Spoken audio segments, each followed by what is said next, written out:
Yes नमस्कार to all the students of Alpha Engineers. बच्चों, जो सीरीज चल रही है ना यार, बहुत ही गजब की सीरीज है। बहुत अच्छे से तुम लोग उसका रिस्पॉन्स भी दे रहे हो। यहाँ पर शॉर्ट वीडियो सीरीज है। जो भी इम्पोर्टेंट टॉपिक्स हैं उनको पहले तो पढ़ेंगे, पहले तो उसका कंसेप्ट समझेंगे और फिर लगा देंगे उसके बढ़िया बढ़िया जेई वाले न्यूमेरिकल्स। और आज तो चैप्टर चेंज हो गया सर। आज तो वापस लेक्चर 1 से हो गया, मतलब चैप्टर चेंज हो गया यार। मतलब हमने दो दो चैप्टर कवर अप कर दिए हैं, जिसमें एक है electric charges and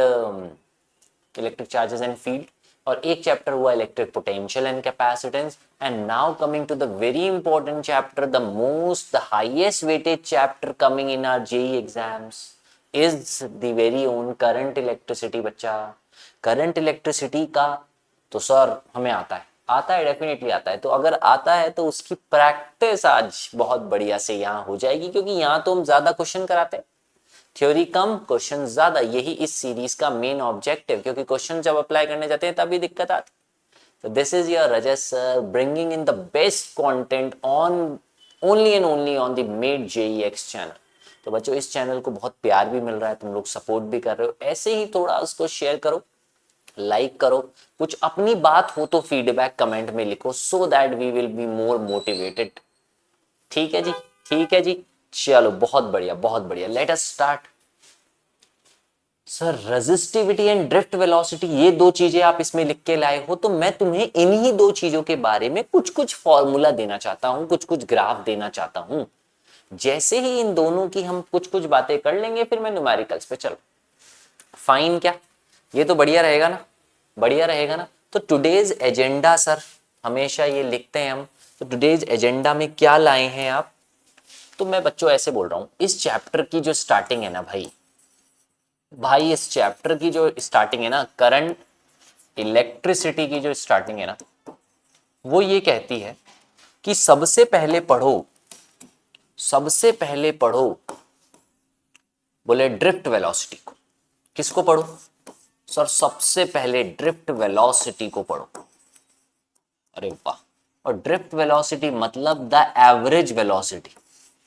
sir drift velocity मतलब the average velocity which the electrons moves in the conductor. Sir, why you are saying the average velocity? Because the every electrons which is moving in the conductor has a different velocity. If they all have a different velocity, then we have to take the average ना। yes sir, we have to take the average because उसके अलावा कोई chance नहीं है। तो when we solve it, you all know the derivation, I am not talking about derivation, it is minus e e tau by m क्या, fine, it is minus e e tau by m क्या। अब यहां पर मुझे बता दो एक बार, टॉ का नाम बताना पड़ेगा तुम लोगों को।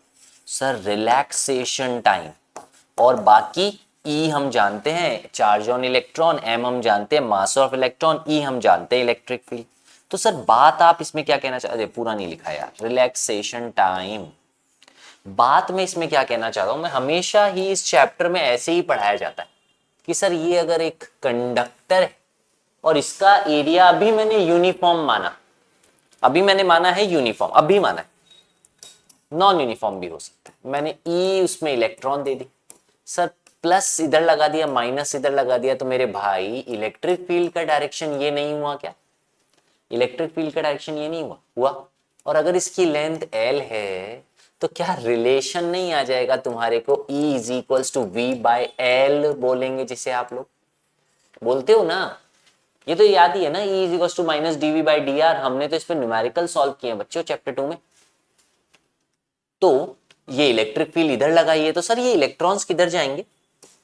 इलेक्ट्रिक फील्ड के अपोजिट जाएंगे, क्योंकि माइनस तो प्लस की तरफ जाता है, तो माइनस साइन इसीलिए तो आ रहा है। इस फॉर्मूले में माइनस साइन इसीलिए तो आ रहा है ना। यस, तो मैं माइनस का सिग्निफिकेंस तुम्हें समझा रहा था ये डायग्राम से। चलो ठीक है सर, ड्रिफ्ट वेलोसिटी। अब क्या होता है, इसके बाद इन्होंने एक अच्छा और फॉर्मूला दिया। इन्होंने कहा करंट मतलब भी इलेक्ट्रॉन्स का फ्लो, और ड्रिफ्ट वेलोसिटी मतलब भी इलेक्ट्रॉन्स का फ्लो। तो sir there must be some relation between I and V D. Okay, relationship between current and drift velocity. It has a relationship. It has a beautiful relationship. I is equals to ENA/VD. I is equals to ENA/VD. N तो पता ही है हमें charge है, और ये E तो हमें पता ही है चार्ज है। N क्या है यार? N तो बहुत गजब चीज है सर इसमें। ये है number of electrons per unit volume. क्या? Number of electrons per unit volume है ये तो। अच्छा, ये नंबर ऑफ इलेक्ट्रॉन्स, वो तो एरिया है, क्रॉस सेक्शन एरिया, ये ड्रिफ्ट वेलोसिटी है। तो ये एक प्यारा सा रिलेशनशिप आता है यहाँ पर, आता है। इसके बाद जस्ट इसके बाद हम इसको रिलेट कर देते हैं ओम्स लॉ से। That's it. उससे और एक बार रिलेट कर रहा हूं, मुझे बताना ये सारे फॉर्मूले समझ में आ रहे हैं या नहीं।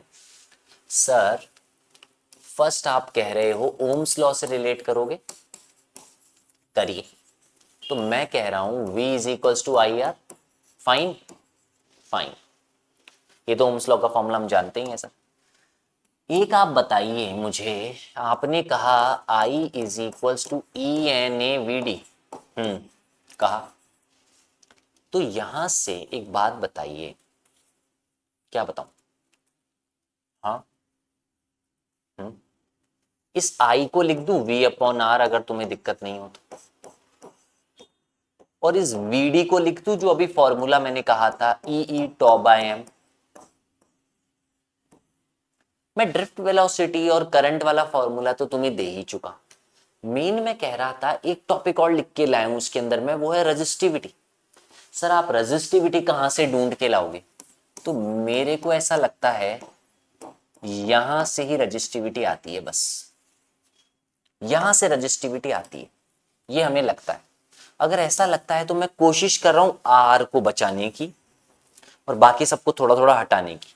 V की जगह लिख दिया मैंने EL, तो कोई दिक्कत किसी को? देखते जाना भाई, ENA मतलब E²NAE/τ/m। ठीक है सर, E से E आप चाहो तो काट सकते हो, काट देता हूं। R को सेपरेट कर दो सर। अब फाइनल वही एक्सप्रेशन जो मैं देना चाहता था, वो मैंने कहा कि R मेरा आया ml/E²n/τ/a।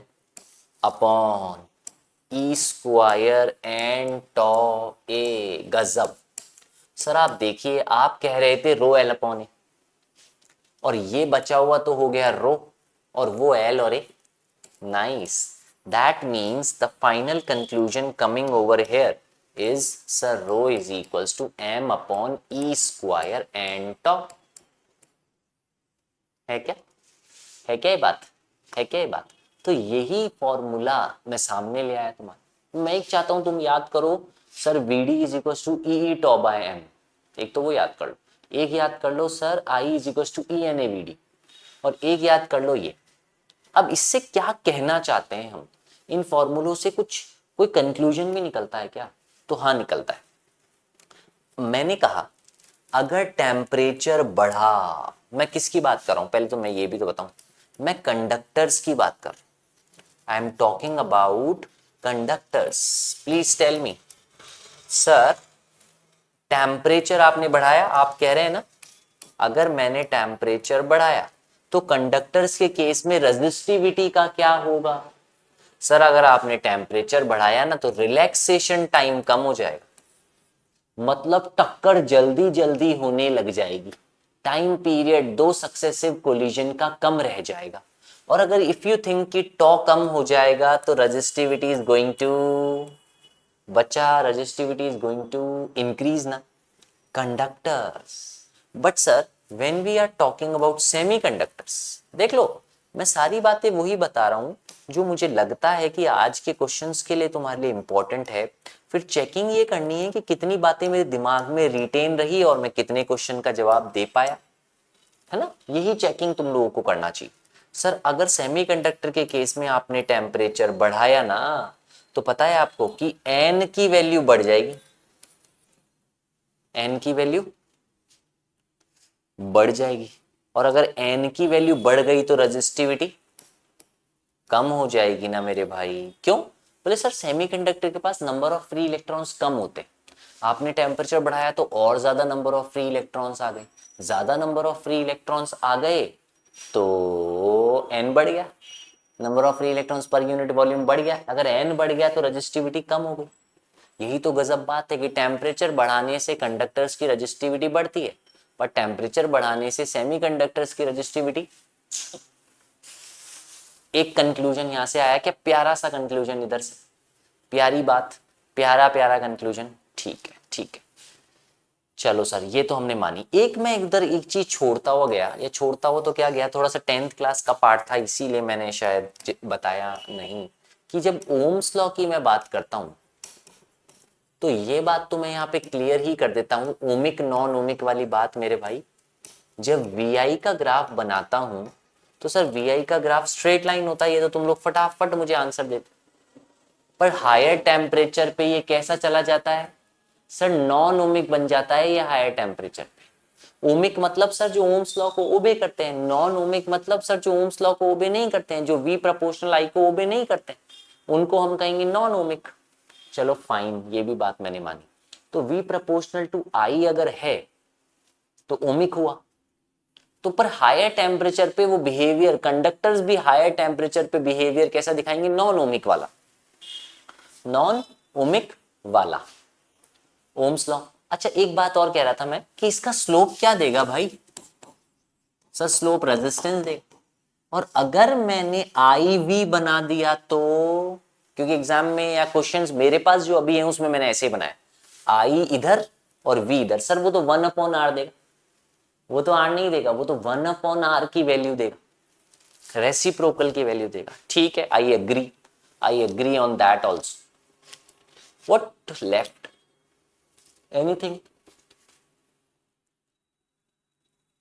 चलो और कुछ कुछ फॉर्म्स अगर बनती है तो हम बनाने की कोशिश करें क्या, कौन सी और फॉर्म बनाओगे? हाँ ठीक है ठीक है ठीक है ठीक है, छोटी बातें, बहुत छोटी बातें, क्या नेक्स्ट क्लास में भी करूंगा ये बात, रजिस्टिविटी इज 1/कंडक्टिविटी,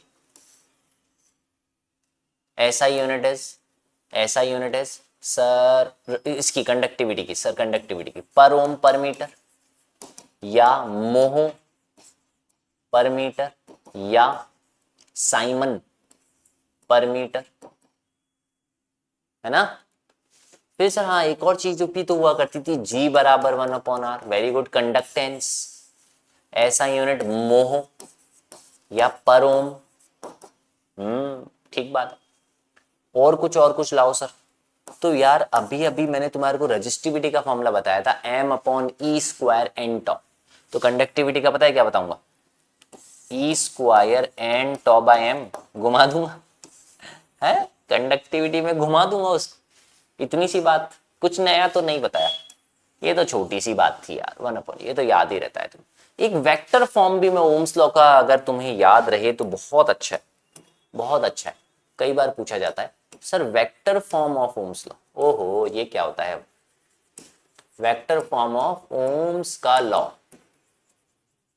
चलो ट्राई करते हैं, एक काम करते हैं सर, ये v is equals to I R लिखते हैं। अब इसमें तो कोई भी वेक्टर नहीं है, पर वेक्टर आए तो वेक्टर फॉर्म बने, करते हैं ट्राई। v को लिख दिया el, हाँ good, good to go. i को क्या लिखें, i को क्या लिखें, सुनो, आई को तो मैं लिख दूंगा, पर उससे पहले तुम्हारे को एक क्वांटिटी नहीं पता होगी तो फिर मैं बता नहीं पाऊंगा। उसका नाम है करंट डेंसिटी।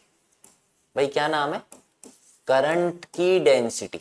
अच्छा ये क्या होता है सर, जे से डिनोट करते हैं इसको, जे पता है क्या होता है, I/A। पर यार इसकी डेफिनेशन बड़ी इंपॉर्टेंट है, करंट डेंसिटी मतलब the amount of current flowing through any cross section area normally. ये बहुत शानदार लाइन है, इट शुड मूव नॉर्मली। अगर वो नॉर्मली नहीं है तो सर तो सर तो यार वो कंपोनेंट लिया जाता है यार, a cos थीटा। तो I बताओ क्या लिखूंगा, JA cos theta. I actually होता है J डॉट ए। तुम्हें पता है डॉट प्रोडक्ट से स्केलर क्वांटिटी आती, this is the point, current is a scalar quantity. हम कई बार 10th में सोचते रहते थे यार करंट स्केलर क्यों होता है यार, जबकि करंट की तो डायरेक्शन होती है पॉजिटिव से नेगेटिव, पर रीजन है डॉट प्रोडक्ट। अब समझ में आता होगा। अब सर आई को लिख सकता हूं फिर, अब अगर आप बोल रहे हो तो जे ए, ठीक है, और आर। नाउ नाउ एक काम करो, जे को भी रहने दो, ए को भी रहने दो, आर को लिख दो रो एल अपॉन। सर ए भी कट गया, एल भी कट गया, शानदार। अभी तो चाहिए था, यही तो आंसर चाहिए था मुझे। ई बराबर रो जे, क्या दोनों वेक्टर हैं? दोनों वेक्टर हैं कि नहीं? अरे इजी तो है। वोल्टेज की जगह इलेक्ट्रिक फील्ड और रेजिस्टेंस, सॉरी करंट की जगह करंट डेंसिटी। अरे वोल्टेज और इलेक्ट्रिक फील्ड रिलेट करते हैं और करंट डेंसिटी रिलेट करते हैं। फाइन सर, एक फॉर्म और बन सकती है फिर तो। किसकी फॉर्म में? रेजिस्टिविटी की फॉर्म में। Okay, if you are saying कि जे, हाँ, J is equal to sigma E, J is equal to sigma E, एक वेक्टर फॉर्म भी लिखना चाहा मैंने। इसके अलावा, इसके अलावा सर, इसके अलावा एक आखिरी बात, बातें खत्म ही नहीं हो रही। हो जाएगी, आखिरी बात लो, मोबिलिटी। आखिरी बात लो, मोबिलिटी, म्यू। सर पता है आपको, वीडी प्रोपोर्शनल होता है ई के, और प्रोपोर्शनली का साइन हटाने के लिए हम लगाते हैं म्यू, म्यू ई। इस म्यू का नाम है मोबिलिटी, इस म्यू का नाम है मोबिलिटी। अब आप चाहो तो मैं वीडी की वैल्यू डाल दूं इसमें, डाल सकता हूं, ई टॉ बाय एम। क्या? ई टॉ बाय एम, और ये म्यू ऐसे कैसे, और ई यहां ऐसे ऐसे कट गया। अरे वाह, म्यू का फॉर्मूला आता है मेरे पास ई टॉ बाय एम। म्यू तो कांस्टेंट है ना, देखो हर चीज कांस्टेंट ही है उस बेचारे के पास, हर चीज उसके पास कांस्टेंट ही है, ई बी टॉ बी एम बी। हाँ, टेम्परेचर से भले ही बदलती हो, वो कोई दिक्कत। अब एक आखिरी बात कह रहा हूं, टेम्परेचर डिपेंडेंसी, ये बात of resistivity. Fine sir, the formula comes out to be this, याद तो है हमें, 1 plus alpha T minus T not, bracket बंद। ये अल्फा क्या होता है सर? ये होता है कोफिशिएंट ऑफ टेम्परेचर, कोफिशिएंट, थोड़ा सा सही करो, थोड़ा सा ठीक करो भाई, temperature coefficient, temperature coefficient of resistivity, temperature coefficient of sir resistivity. अब मैं एक बात कहूं तो यहीं से तो क्वेश्चन बनता है, ध्यान ही नहीं दे रहे तुम लोग। Alpha is equals to rho minus rho not upon rho not bracket T minus T not, ये बन के आएगा फॉर्म। अब मैंने अगर यही बात मेटल के लिए किया तो मेटल के लिए, मेटल के लिए एल्फा होता है पॉजिटिव। क्यों सर? टेम्परेचर बढ़ाने से रेजिस्टिविटी बढ़ती है, एल्फा होता है पॉजिटिव। और सेमीकंडक्टर के लिए अल्फा होता है नेगेटिव, क्योंकि टेम्परेचर बढ़ाने से रेजिस्टिविटी कम हो, सॉरी सॉरी यार, गलत कर दिया क्या मैंने? टेम्परेचर बढ़ाने से रेजिस्टिव, हाँ नहीं नहीं, ठीक है ठीक है ठीक है। मेटल्स के लिए पॉजिटिव, सेमीकंडक्टर्स के लिए नेगेटिव, टेम्परेचर बढ़ाने से रेजिस्टिविटी कम होती है। परफेक्ट, परफेक्ट पॉइंट्स, सब चीजें कवर कर ली। तो ये 10-15 मिनट की थ्योरी, थ्योरी क्या कहूंगा यार, पूरा पूरा रिवाइज करा दिया, पूरा पूरा रिवाइज करा दिया। Temperature dependency, mobility and current density, vector form, और ये छोटी सी तीनों बातें।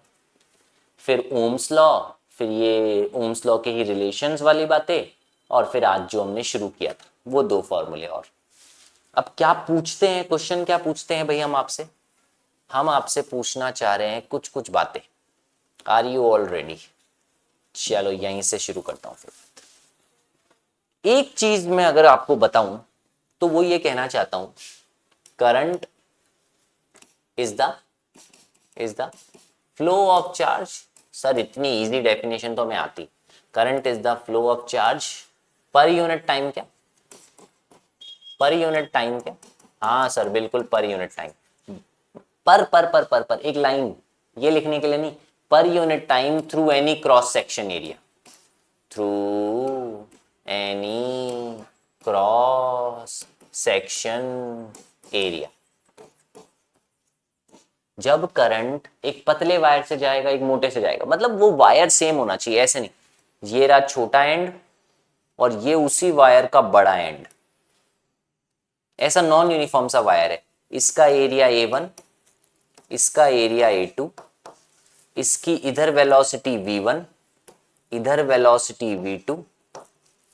तो बोला एरिया अलग अलग है, एरिया 1 छोटा है एरिया 2 से, जहां एरिया छोटा होता है वहां वेलोसिटी ज्यादा होती, पर दोनों जगह जो करंट जा रहा है वो सेम है। करंट जो दोनों जगह जा रहा है वो सेम है, क्योंकि करंट क्रॉस सेक्शन एरिया पे डिपेंड नहीं करता। ठीक, बस बात खत्म। इधर देखते हैं, ये कुछ डायग्राम दिए, फर्स्ट सेकंड थर्ड फोर्थ। बोला कि बताना इसका करंट कितना हुआ, फर्स्ट वाले का करंट कितना हुआ, बोले I1 हुआ 7 एम्पियर, कूलॉम पर सेकेंड एम्पियर ही तो होता। अब इसमें देखो इलेक्ट्रॉन इधर जा रहा है तो करंट किधर जा रहा होगा, इधर, और ये करंट भी किधर जा रहा होगा, इधर। तो I2 कितना हुआ, 3 और 4 7 हो गया क्या? I1 और I2 सेम है क्या, है कि नहीं? है। इधर देखना सर, इलेक्ट्रॉन इधर जा रहे हैं, ये इधर जा रहा है, ऐड तो होगा, पक्का ऐड तो होगा। ऐड हो गया 7, 5 और 2 7 ही हो गया, 3 और 4 भी 7 ही हो गया, प्लस, ठीक है, 7 एम्पियर। फोर्थ वाला केस, सर इलेक्ट्रॉन इधर जा रहे हैं और ये भी इधर जा रहे हैं, तो मतलब इस इलेक्ट्रॉन के कारण तो करंट इधर जा रहा होगा। और अगर ऐसा है तो यहां पर I4 आएगा 5, I4 आया 5। ठीक है, कौन सा ऑप्शन लग रहा है? I1 I2 इक्वल है, इसके अंदर भी है, पर सब इक्वल तो नहीं है यार, ये गलत बात। I1 I2 से बड़ा है, नहीं ऐसा नहीं है। I1 I2 के बड़ा है, I2 I3 के इक्वल है, सही बात है। पर ये वेरी गुड यार, क्या क्वेश्चन दिया है, I1 I2 के बराबर है, I2 I3 के बराबर है, पर चौथे से कम है। तीसरा आंसर। आगे बढ़े, मैं इसीलिए सारी चीजें तुम्हारे को समझाया था। V और I का ग्राफ ऐसा है सर, V और I का ग्राफ का स्लोप हमें क्या देता है, रेजिस्टेंस। वो पूछ रहा है रेजिस्टेंस A पे ज्यादा है कि B पे जाता है कि C पे जाता है कि D पे जाता है। सर A पे सबसे ज्यादा है, क्योंकि स्लोप A का सबसे ज्यादा है। ठीक है ना, ये बात तो कुछ पकड़ में आई। C और D का इक्वल है ना, B बड़ा है क्या A से, ना। C बड़ा है क्या B से, ना। नन ऑफ दीज आंसर है भाई। आगे बढ़ो तो फिर, नन ऑफ दीज आंसर है। Single correct type. IV characteristic दिया है, कॉपर वायर है जिसका लेंथ है L, जिसका क्रॉस सेक्शन एरिया है A और फिगर है। The slope of the curve becomes more if the experiment is performed at higher temperature, more if the wire of the steel, ठीक है, more if the length of the। एक बात बताओ, क्या resistance बढ़ जाएगा अगर टेम्परेचर बढ़ा दिया? सर टेम्परेचर बढ़ाने से रेजिस्टेंस बढ़ता ही है। More if the experiment is, नहीं, ये तो नहीं। More if the wire of the steel of the same dimension, steel use किया तो रेजिस्टेंस तो देखते हैं। More if the length of the wire is increase, less if the length of the wire is increase. Cross section area और length तो दिया हुआ ही है, कॉपर का ही वायर है, ये क्या बात हुई? चलो ठीक है, एक बार मुझे लिखने तो दो। R is equals to rho L upon A. अब रो तो सेम है, हमें चाहिए कि स्लोप ऑफ द कर्व ज्यादा भी हो सकता है कम भी हो सकता है, यही चेक करना है मुझे, है ना। अच्छा, स्लोप ऑफ द कर्व, अरे स्लोप ऑफ द कर्व तुम्हें 1/r देगा, r थोड़ी ना देगा। स्लोप ऑफ द कर्व तुम्हें 1/r देगा, तो तुम इसको 1/r लिख के दिखाना मुझे। क्या लिखोगे 1/r को? A/ρl, यही तो स्लोप हुआ। तो अगर लेंथ तुमने बढ़ा दी तो स्लोप कम होना चाहिए, less if the length of the, yes. क्यों? सुनो, मुझे क्वेश्चन में लेंथ गिवन है, अगर लेंथ मैंने बढ़ा दी तो स्लोप कम हो जाएगा। खुद चेक कर लो, स्लोप और लेंथ में इनवर्स रिलेशन है इस केस में। फाइन क्या class?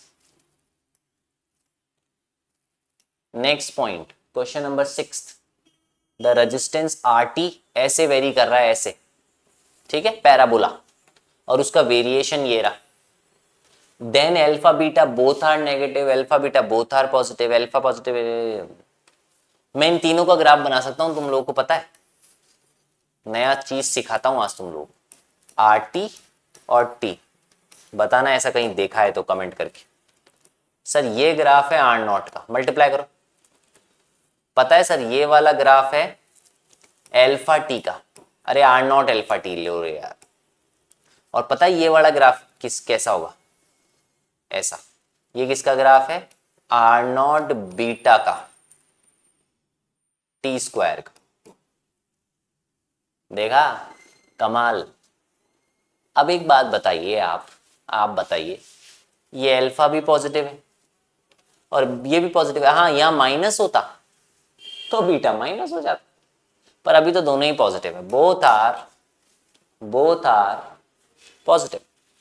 The answer is 2। Fine. Next question. अब ये तो सर देखने में आसान लग रहा है, VI। ओहो, VI। अब एक बात बताओ, रेजिस्टेंस तो टेम्परेचर के डायरेक्टली प्रोपोर्शनल है, टेम्परेचर बढ़ाने से रेजिस्टेंस तो बढ़ता है। तो सर स्लोप निकाल दो आप, मेन मुद्दे की बात है, स्लोप निकाल दो। तो मैं स्लोप निकाल रहा हूं T1 के लिए, है ना। तो T1 बराबर होगा किसके? tan थीटा के। फाइन। और सर पता है T2 किसके बराबर होगा? tan 90 माइनस थीटा के, मतलब cot थीटा के। Fine. They want T2 minus T1, they want T2 minus T1। तो सर T2 माइनस T1 अगर उनको चाहिए तो T1 की वैल्यू है, T2 की वैल्यू है। लिखो। कॉट को लिखूंगा cos theta upon sine theta, minus इसको लिखूंगा sine theta upon cos theta. LCM तो लेना बनता है, साइन थीटा कॉस थीटा, क्योंकि आंसर तो ऐसी फॉर्म में तो दिख नहीं रहा। तो बनेगा cos square theta minus sine square theta. अब इसका एक फॉर्मूला होता है, तुम लोगों को याद हो तो, cos square theta minus sine square theta होता है कॉस 2 थीटा। याद आता है ये बात? और अगर मैं बोलूं 2 साइन थीटा कॉस थीटा, मतलब 2 से मल्टीप्लाई करूं, 2 से डिवाइड करूं, तो ये बन जाएगा sign 2 theta.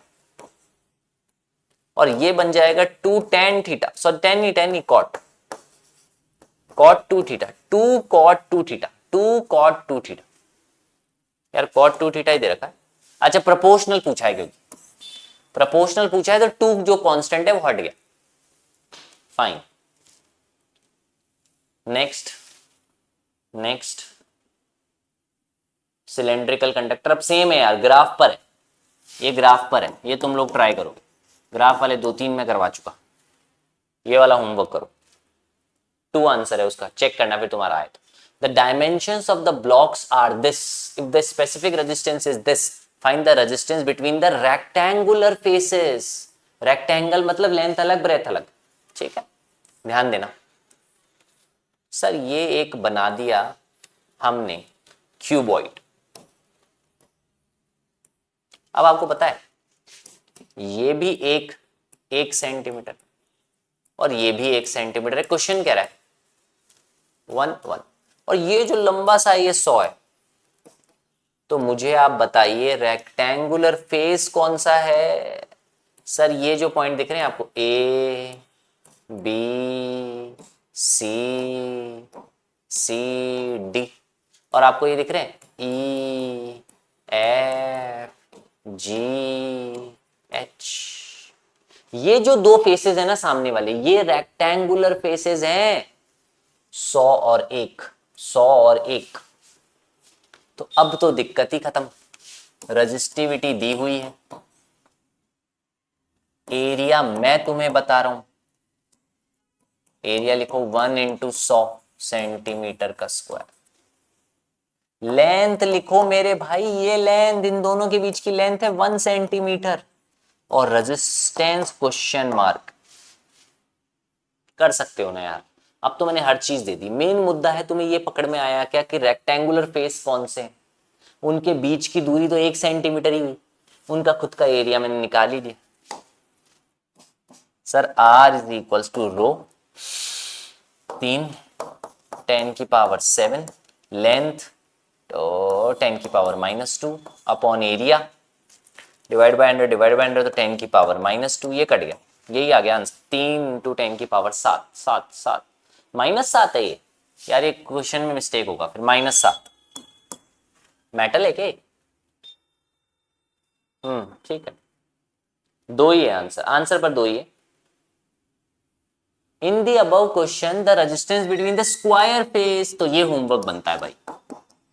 Sir square face में लेंथ 100 सेंटीमीटर लेनी पड़ेगी और एरिया लेना पड़ेगा 1 centimetre into 1 centimetre. Square face, please square face. ये देखो यार, a steady current flows in the metallic conductor of non-uniform cross section. The quantity or the quantity is constant along the length. The steady current is flowing in the non-uniform cross section, मतलब यहां से पतला, कहीं से पतला, कहीं से मोटा। ऐसे केसेस में करंट सेम रहता है, हाँ रहता है, पर फील्ड नहीं रहती मेरे भाई, ड्रिफ्ट वेलोसिटी नहीं रहती मेरे भाई, ड्रिफ्ट वेलोसिटी नहीं रहती। करंट रहता है, ड्रिफ्ट वेलोसिटी नहीं रहती, ओनली करंट रहता है। मैंने अभी डेफिनेशन कहा है करंट का, through any cross section area.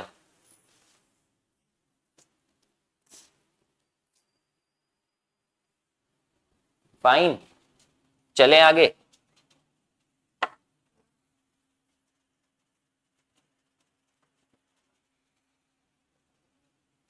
Shall we move? Shall we move? Okay class, current only, ठीक है। next question on your screen. So the current I is passing through the wire having two cross section PQ, diameter this and this, if the mean drift velocity of the electron of this and this is this and this, इनमें relationship निकाल। मतलब मुझे दिख रहा है I भी होना चाहिए और डायमीटर जैसा भी कुछ होना चाहिए और ड्रिफ्ट वेलोसिटी भी होनी चाहिए, तो मुझे पता लग गया relation, I is equal to ENAVD। I तो सेम ही है, मतलब मुझे एक बात पता लग गई कि VD इनवर्सली प्रोपोर्शनल होता है एरिया के, है ना। अब अगर मैं पहला एरिया लिखूंगा तो मैं लिखूंगा VD1, पहली ड्रिफ्ट वेलोसिटी, और दूसरी लिखूंगा तो VD2, और लिखूंगा एरिया तो ऊपर 2 और नीचे 1। एरिया क्या लिखोगे सर, पाई, डायमीटर कितना है d²/4, और दूसरे वाले का पाई d², तो ये पाई d² कट गया, ये आया मेरा 1/4। तो मतलब VD1 मतलब VP is 1/4 times of VQ, VP 1/4 times of VQ is the answer. Fine, fine. Okay class, moving to the next part. The length of the resistance wire is increased by 10%. ये percentage वाले questions, percentage वाले question. तो देखो मेरी बात सुन, एक चीज, एक कंसेप्ट समझो। Sir R is equals to rho L upon A. अगर आपने एरिया, मुझे वॉल्यूम बनाना है, वॉल्यूम, तो L और L से मल्टीप्लाई कर दिया, देखना एक बार, रो L स्क्वायर बाय वॉल्यूम हो गया। मतलब इससे पता लगा कि R प्रोपोर्शनल है L स्क्वायर के, क्योंकि वॉल्यूम तो कांस्टेंट रहेगा, किसी चीज को खींचा है, वायर को खींचा है, तो एक चीज तो फिक्स है, वो है वॉल्यूम, तो मैंने वॉल्यूम बना दिया। एक फॉर्म तो ये होता है। दूसरी फॉर्म में आपने लेंथ से ही क्यों मल्टीप्लाई किया, आप तो एरिया से मल्टीप्लाई करो ऊपर नीचे, तो क्या बनेगा, तो क्या बनेगा sir, rho volume upon A square, मतलब R is inversely proportional to 1/a²। Fine, fine, move करें आगे। चल, अभी तो ऐसा कुछ बोला है वैसे, the length of the resistance wire is increase by 10%, तो R प्रोपोर्शनल है ना L स्क्वायर के, तो R1 जो था वो तो था L स्क्वायर, पर R2 जो हो गया वो हो गया L plus 10% of L, L plus 10%, तो 10% हो गया 0.1 ऑफ एल। 0.1 ऑफ एल कितना हो जाएगा? 10, 10, 10, 11, 11L/10 का होल स्क्वायर। अब मुझे क्या चाहिए? चेंज। तो सर चेंज लेंथ बढ़ा है तो हाँ ठीक है, चेंज मतलब R2 minus R1 upon R1 into 100। Change कैसे आता है? नया माइनस पुराना अपॉन पुराना इंटू 100। लिखना R2 ये रहा, तो 121/100 -1, ये उधर गया तो ये आया 21% आंसर। अरे इंटू 100 करोगे ना, कहां दिक्कत है? ये तो इजी क्वेश्चन है, इजी है बे। नहीं है ना, 21 है ना। Which of the following characteristics of the electron determine the current in the conductor? Oh wow, current जो है, करंट वो किस कारण होता है? किस कारण होता है सर? ड्रिफ्ट वेलोसिटी के अकेले उसके कारण, थर्मल वेलोसिटी के अकेले कारण, या ड्रिफ्ट भी और थर्मल भी? तो थर्मल का कोई रोल नहीं है मेरे भाई, थर्मल का रोल नहीं है। रोल तो जो सीधा सीधा है वो ड्रिफ्ट का ही है, ड्रिफ्ट का ही रोल है। क्या मानेंगे बात? है ना? थर्मल का क्या रोल है? थर्मल का कोई रोल नहीं। चलो लास्ट क्वेश्चन पे आ गए हम, मल्टीपल करेक्ट आंसर टाइप। तो है भी मल्टीपल, अब सब तरीके की प्रैक्टिस कराता हूँ यार मैं, subjective, single correct, multiple correct, पहले टॉपिक से जुड़े हुए सारे फॉर्मूले, quick recap and then the practice. अब बेस्ट बेनिफिट तो तुम्हें ही लेना है यार, बस एग्जाम में नहीं दे के आ सकता। चलें क्या, आगे बढ़ें क्या सर? दिस अच्छा, कौन कौन है? The temperature dependency of resistivity of semiconductor, insulator and metal based on. तो सर अभी अभी फॉर्मूला आपने बताया था गजब का, m/e² एन टॉप, बताया था। मैं कह रहा हूं टेम्परेचर बढ़ाने से m पे कोई फर्क नहीं, E² पे कोई भी फर्क नहीं, ये बेचारे n और टॉ ही फंसते हैं, बस सिर्फ n और टॉ ही फंसते हैं। तो number of charge carriers can be change, yes yes yes. Tau मतलब time interval between the two successive collision depends on T, yes yes. Length of the material is the function, फॉर्मूले में नहीं दिख रही लेंथ, तो mass of the carriers of the function of T है। मैं मानता हूं मास भी है फॉर्मूले में, पर यार क्या फर्क पड़ता है mass of the carriers in the function of T? Mass से फर्क नहीं पड़ता है ना, क्योंकि टेम्परेचर बढ़ाने से मास चेंज नहीं होगा। मेरी बात सुन, इतना नहीं कर दिया है कि वायर को मेल्ट ही कर दिया, मेल्ट भी कर दोगे तो इलेक्ट्रॉन्स थोड़ी ना बदल जाएंगे। मुझे बताओ, एक कॉपर है, कॉपर को मेल्ट कर दिया तो क्या उसके इलेक्ट्रॉन्स का मास कम हो गया? कॉपर को मैंने इतना गर्म किया और उसको वो पिघल गया, तो पिघले हुए कॉपर का और जो सॉलिड कॉपर है उसका क्या मतलब, इलेक्ट्रॉन का मास ही बदल गया क्या? नहीं। तो ये दो आंसर ही मुझे तो ठीक लग रहे हैं, चेक करते हैं। 1 and 2 परफेक्ट, ठीक है। थैंक यू एवरीवन, बहुत बढ़िया से रिस्पॉन्स आ रहे हैं इस सीरीज को लेकर, और यही हमारे भी मोटिवेशन का कारण है। तुम लोग अच्छे से पढ़ो, कुछ बात आती है पूछो, ये मीट JEX का चैनल तुम्हारे लिए है, हर चीज तुम्हारे लिए है, बस मेन चीज है बी हैप्पी, है ना? ये बहुत जरूरी है। कुछ भी करो तो खुश रह के करो, खुशी से करो, नहीं तो फिर वो जो मिलेगा ना उसका मजा नहीं आएगा। तो हैप्पीनेस इज द प्रायोरिटी, और उससे एफिशिएंसी भी हमारी बढ़ती जाए। With this all the very best, thank you everyone, bye.